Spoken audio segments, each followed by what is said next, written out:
Завершення цього 2021 року може бути неочікуваним, а також початок наступного 2022 в контексті тих безпекових подій, які зараз відбуваються в Україні, а також російської ескалації на українських кордонах.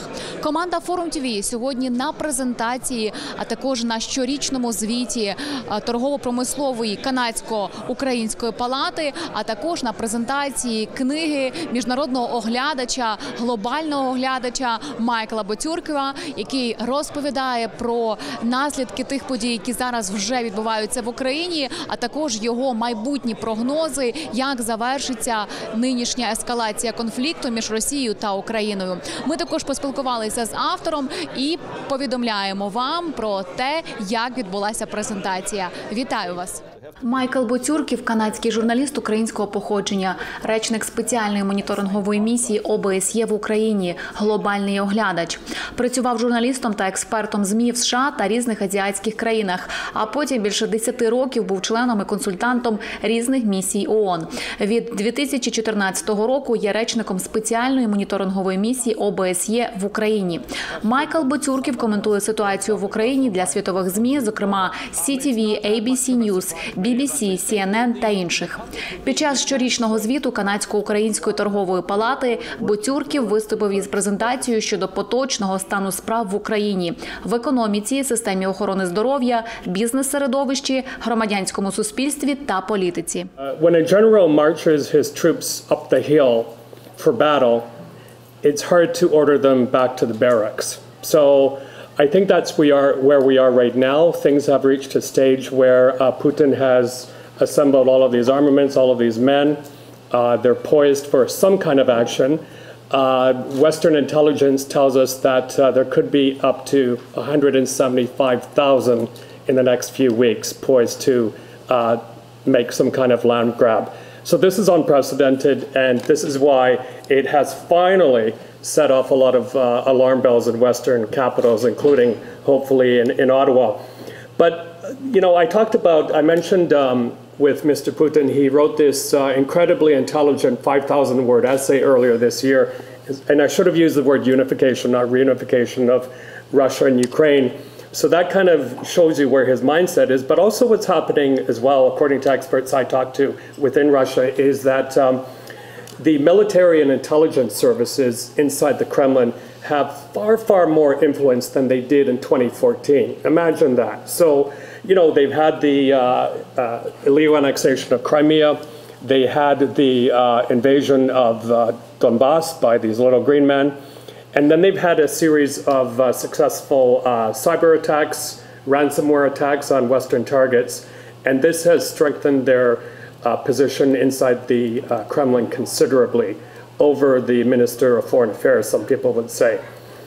So if you put some of these dots together, that's my kind of job as a geopolitical analyst. Ukraine should be seen as the most strategic country in the world right now. This incredibly important buffer between Russia and the West. So I'm glad the alarm bells have started ringing because it also came at a time when what we call the diplomatic toolbox has been looking depressively empty. And the one sharp tool left in that box, as I said in the CNN piece, is removal of Russia from the international payment system, that SWIFT system. So what does that mean practically? So I hope I come across as proper in this elegant surrounding when I say this. But for example, when the oligarch's Devoshka goes from Moscow to Miami Beach or to South Beach and whips out that platinum American Express card to buy her Fabergé or whatever, it doesn't work. Well, guess who she's going to call? Her oligarch sponsor, patron. And then the oligarch will call Putin and say, what the heck is going on here? Or when the Russian oligarch goes to the United Kingdom, where I just was, and buys up some more of these magnificent properties, the banks are not going to forward that money to them. So this is a very, very big thing. And I don't want to take credit for anything, but I've been advocating for this for a long, long time. So Sanctions in that particular regard could also target energy producers and Russian banks, and they could even go after Russian sovereign debt. They'll probably sanction more of Russia's top oligarchs, and there's serious discussion underway about denying energy producers from the access to the debt market in case an invasion happens. Russia will retaliate. There's no doubt about it. And I think on the non-military front, what they will do is hold back production of gas at a time when Europe is starving for gas. It boggles the mind to think that we have landed in this situation where Europe is starved for gas, there's not enough LNG coming in for the United States, and here we are with Russia with a lot of gas. There was former friendly Soviet republics also with gas, and then this new Nord Stream pipeline ready to go, blocked at the moment by some bureaucratic arrangements, I understand. But according to the Wall Street Journal, that pipeline could be approved for use in the next couple of weeks, unless the Biden administration, UK, the two big powers here, do something to hold that back. But nonetheless, Russia is still in a position to use energy as a weapon. Look what they're doing to Moldova right now. I mean, Moldova is on its knees right now because Russia is holding back gas. And by the way, the Moldovan ambassador was at my event in London. We spoke to her for a while. And she also reminded me that they have a president and a prime minister who are both female. So just want to point that out. Now, when we talk about sanctions, the other thing I often remind people is that, remember I was talking about how the Russian military and security forces are getting more influence in the Kremlin. Well, also, a lot of the companies that have been sanctioned, Russian companies that have been sanctioned by the West, heavy industry, high-tech companies, well, they've been taken care of, if you can put it that way, by Russian military contracts. So Russia, we have a situation, it's one of the most sanctioned countries in the world, but it's also managed to a certain extent sanction-proof itself. So what's left in the toolbox? It's a scary scenario, if you ask me. If you do ask me what the immediate plans is, if there is an invasion, God forbid there is, I don't think that they're planning, even with these huge numbers, to go out all the way up to the Dnipro River, Kiev.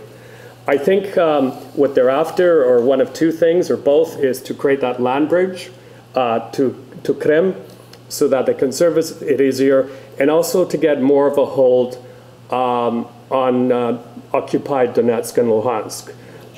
I mentioned these incredible Turkish drones that the Turks are providing to Ukraine. The relations between Ukraine and Turkey right now are getting closer. Turkey is desires jet engine technology that Ukraine has. So relations there are good in terms of giving the Ukrainian armed forces an advantage, blasting out Russian positions in the occupied territories. But I also worry that, as I said in the piece, this gives Ukraine a bit of air superiority. And Putin has already commented on these drones publicly, and he too has leverage over Turkey. You know these millions of Russian tourists that go to Turkey every year, there's lots of investment. Well, that has already been blocked earlier this year. So the Turks know they have to be careful. And yeah, I mentioned too that the battlefield has changed a lot since we first arrived there as part of the OSCE in 2014. Much better prepared. Canada has given training, and there's been a lot of Western assistance. For example, the US has been given, I checked the numbers today, $2.5 billion since 2014, and $400 million in 2021 alone. And a big part of the strategic arsenal are those Javelin anti-tank missiles. Problem is, there aren't enough of them, they're expensive, and they only really work in close proximity. So it isn't the big game changer that a lot of people hoped. The other thing that's happening under the radar, if you will, do you remember when Zelensky was elected? And by the way, a lot of people say, oh, you were so positive about Zelensky, you commented so positively about him in your CNN pieces. Well, I didn't really, but I did admire his guts at the time for saying, okay, one of my priorities in my platform is going to be bringing peace to eastern Ukraine. And one of the things you'll recall he did early on was to do that prisoner swap. It was a very controversial prisoner swap, but they did it. But then I think Putin was trying to size up Zelensky. So what he did very quickly after that is very smart. He started handing out Russian passports to residents of the Donbass in the occupied territories. So right now, according to Russian media, there are about 500,000, 600,000 Russian passport holders in Donetsk and Luhansk. And what a great pretext, right? These people are under threat, of course, from the Ukrainian side, so we must go in and protect our own people. But again, one of the reasons I think that any land grab will be limited to those areas is because the Russians do have a habit of going into territories where they have a bit of sympathy, where there's not much opposition, like they did in Georgia, right? So I don't think they will go much further than that. One more thing I wanted to say is put all of that aside, this build up and all of that stuff. This is something I really realized when I was in Riga at the Riga Security Conference recently, is that a lot of the speakers there talked about how for the past while, seemingly without any alarms going off in Western capitals, Russia has been parked in this gray zone between war and peace. Using tactics like hybrid warfare tactics, such as blocking social media or posting on social media, illegal immigration, cyber attacks, disinformation campaigns, political assassinations taking place across Europe. And other than the Salisbury poisoning, which was one of the most serious attacks by Russia on UK soil, a lot of these things are not, I think, dealt with properly. When I was in Riga, I told, it was basically sponsored by NATO, I said, you have to double, triple, quadruple the amount of money you're spending to fight disinformation. Because the Russians are only getting better at it, and they're only putting more resources into it. Finally, before I go to COVID, quick thing, I think Zanka wanted a word or two on Belarus. Well, so Putin has his puppet, Lukashenko. They've now have the security pact. There are now Russian forces, along with Belarusian forces, along the 1,000-kilometer Ukraine-Belarus border. So that must be recognized as a new front in this conflict, and that worries me a lot. As you well know, I don't have to go into this, Lukashenko has been disgustingly weaponizing migrants from Iraq, Syria, and elsewhere, trying to send them into Poland, into the Baltic republics. And as you know, he's now well known as a skyjacker. He brought down that Ryanair jet. And so I think he will continue to be a nuisance to the West for as long as Putin is backing him. We're not in a good scenario. And, going back to what I said earlier about sanctions and that sort of thing, when that Ryanair jet came down, the West acted very swiftly. They banned Belavia, the national flag carrier, and they also banned Western airlines from flying over Belarus because countries make a lot of money, foreign currency, from overflights. But what I noticed when I was in Riga, I was standing next to the Canadian ambassador, and I said, let's take a look at what's going on over the skies of Belarus right now. And guess what? Turkish Airlines is back there. It didn't take very long. So these things tend to be forgotten, and they come back, and as we say in Ukrainian, maємо те, що маємо. If you want, I can answer a few questions about the economy later. China's growing influence over Ukraine, going after minerals, that sort of thing. But onto COVID quickly, because I don't want to delay you from having more nutrition and hydration. So I used to work with UNICEF and WHO on disease outbreaks, mostly polio and measles in places like Nigeria, Pakistan, Papua New Guinea. But I never thought I would be brought back to Ukraine, not once, but twice, to fight preventable disease. I was there a few years ago on a very, very bad measles outbreak. And guess what? We have polio again in Ukraine, in the West, where folks tend to not vaccinate even more where they do elsewhere in Ukraine. And in terms of COVID, it is very, very dire situation. Latest figures, I updated them yesterday, 3.6 million cases and more than 95,000 deaths. Now, the thing we look at in this business is the 28-day case count. So if you go to the Johns Hopkins University site right now, you will see that currently Ukraine is in 9th place in the world. Over the past 28 days, it's had 440,661 cases. And those are the only ones we know about. A lot of people, as you know, don't even go to the hospital and record these things. And then in terms of vaccination, I'm a bit more optimistic now than I was, say, a few weeks ago. But fully vaccinated right now, almost 12 million people, or almost 30% of the general population. But only 33% have had their first dose. So that puts Ukraine on par with Botswana, Zimbabwe, and Lesotho. I've been to Lesotho, and it's one of the poorest countries on this planet. And Ukraine is basically at the same number they are. It's hard to believe. So at the current pace of vaccination, according to Bloomberg, it will take at least another 10 months before Ukraine reaches that kind of magical number of 75% of the population receiving at least one dose. Because in a lot of places, that's where herd immunity could kick in, but we could be far off from that. And just quickly, why is that happening? Well, a number of reasons, but basically very, very high vaccine refusal. The Zelensky administration was very late to the game in terms of vaccine procurement. So what did they do? They went to China, and they procured the Sinovac vaccine long, long before the WHO approved it. I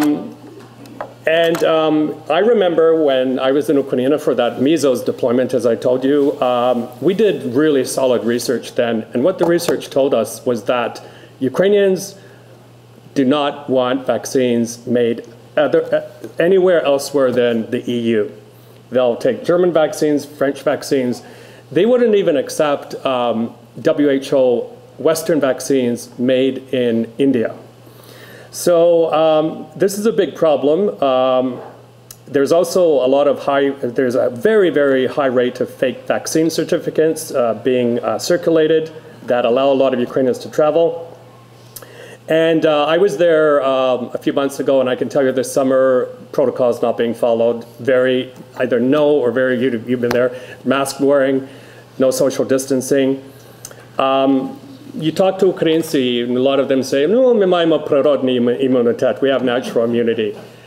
I'm not going to be too cynical about this, because this is what some experts are actually looking at right now, is in some places of the world, like Africa, people aren't as vulnerable to this virus as elsewhere in the world. And there's got to be reasons for that, but that's still being looked at. But going back to this Sino vaccine, so this points, I think, with all due respect to our Consul General, to the naivety of the current administration, because you will read in my book that when you do business with China in terms of taking free vaccines or discounted vaccines or loans, it's not a humanitarian gesture. There's a payback. So with China, if you accept something from them, you should know what is expected of you. Don't criticize Taiwan. Don't criticize them in the UN. Don't criticize the human rights record of the Muslim minority. 2 or 3 more things there, and you'll be fine. But what happened a few weeks ago was very interesting. I think Reuters first reported it, that the Chinese are very good at surveillance. And what they found out was Ukraine showed up on a UN petition criticizing China's treatment of the Uyghur minority in China. So what did Xi Jinping's thugs do? They called up Kiev and said, you know, it's very interesting. Your name is on this list, and we'd like it removed because, in fact, you have a shipment, I think it was of 200,000 vaccines on the way, and that might be stopped. So the Ukrainians took their name off. I said this in London. I think deep down in their hearts, the administration feels that this is an important issue, what China is doing. We have had a lot of history similar, but they were pushed into a corner and they had to do something because they didn't have enough vaccines. So it was a very pathetic state of affairs. Finally, if any of you were to ask me what I think of the economy right now, because I know a lot of you go to Ukraine and you invest there, or you're looking at investment, or you're promoting trade, I personally think the Ukrainian economy has a lot of resilience. A lot of these things we were talking about can happen, but it still motors along. Commodities are going through the roof, and right now, China is fighting, I think it's with Australia, to get some of these rare minerals. For example, the kinds that are needed in smartphones, which are in very, very short supply right now. So we have a way of weathering these types of bumps, if you want to call them that, very well. GDP growth in 2021 will be 3.4% instead of 4.1. That's fine. 2022 projected to be 3.6. Bit of a slowdown in investment growth, but I think the slowdown, a lot of it is due to the coronavirus pandemic. I would tell you this about any country, whether it's Thailand or Malaysia or many African countries, it's the small or medium-sized enterprise that really feel the brunt of these types of slowdowns from COVID. I talked to my Ukrainian friends, and they were a bit concerned when Zelensky put out this policy of COVID relief, millions and millions of dollars dedicated to alleviating pain of small and medium-sized businesses. But a lot of it, Ukrainians, like, I think you guys too here complain about your roads. They like to complain about their roads. So Zelensky, being the populist that he is, he said, well, let's put a lot of that money to road reconstruction. It's true that good roads are needed, especially now, but I think there's a lot of disappointment with that particular policy. Пане Майкл, дуже приємно вас сьогодні тут бачити наживо. Вітаємо вас в Торонто. Чудова презентація, чудовий виступ. Я думаю, що за ці півгодини вашого виступу ви розповіли набагато більше, аніж зараз нинішній час можна почути в інформаційній картині, так, і України, і Канади про ситуацію, яка зараз відбувається в Україні. Найперше, я хочу запитати вас, тому що ви вже давали такий короткий коментар, так, щодо поточної безпекової ситуації, я маю на увазі на українських кордонах. Наскільки високими ви оцінюєте ризики можливого вторгнення Росії в Україну, як було анонсовано, говорилося про кінець січня або початок лютого 2022 року? Так, ми точно не знаємо, що пан Путін думає, але так, як ви сказали, зібрався багато таких armed forces і armaments на кордоні України і Росії. І я думаю, що є добре, і зараз, що ті alarm bells, які я говорив, вже дуже голосно the ringing в столиці, в Європі, в Оттаві, в США. І тому я думаю, що була ту розмова між Путіна і Байдена вчора. І я думаю, що ми розуміємо, що Байден казав, що буде дуже гострі санкції. Але треба також згадати, що вже було багато санкцій на Росії, і вони є, так би мовити, sanction-proof. Вони вже привикнули. Тяжко повірити, але так. Бо чому? Як ти є такі high-tech компанії в Росії чи heavy industry, і вони тебе дали на sanction list, то ти можеш піти до збройних сил Росії, і вони тобі дадуть дуже великий контракт. Отже, це не є такий великий diplomatic weapon, ніж воно було. Але що тепер ми бачимо, що знову забрався так багато збройних сил, що Путін є такий, має такий arrogance, що я не думаю, що він їм скаже, йдіть назад до бараки. він щось буде робити. Я думаю, це буде той лендбридж між Росією і Крим. І може також тепер побачимо, може за кілька тижнів, офіційні збройних сил Росії в Донбасі. Бо тепер вони кажуть, що в нас там немає, це є такі сепаратисти, ми нічого маємо спільного з них, це неправда, це брехню. Отже, є тепер дуже багато таких geopolitical points, які робить дуже цікавий час, але ми всі повинні журитися. Дякую вам за цю вашу думку, коментар. Ще одне питання. На вашу думку, як глобального аналітика, так, глобальних процесів у світі, наскільки адекватно або наскільки правильно діє зараз українська влада в нинішній ситуації? Тому що ми бачимо, сьогодні український президент виставляє пост із спортзалу, так, тобто наскільки це взагалі нормально в нинішній ситуації безпековій? Дуже добре питання.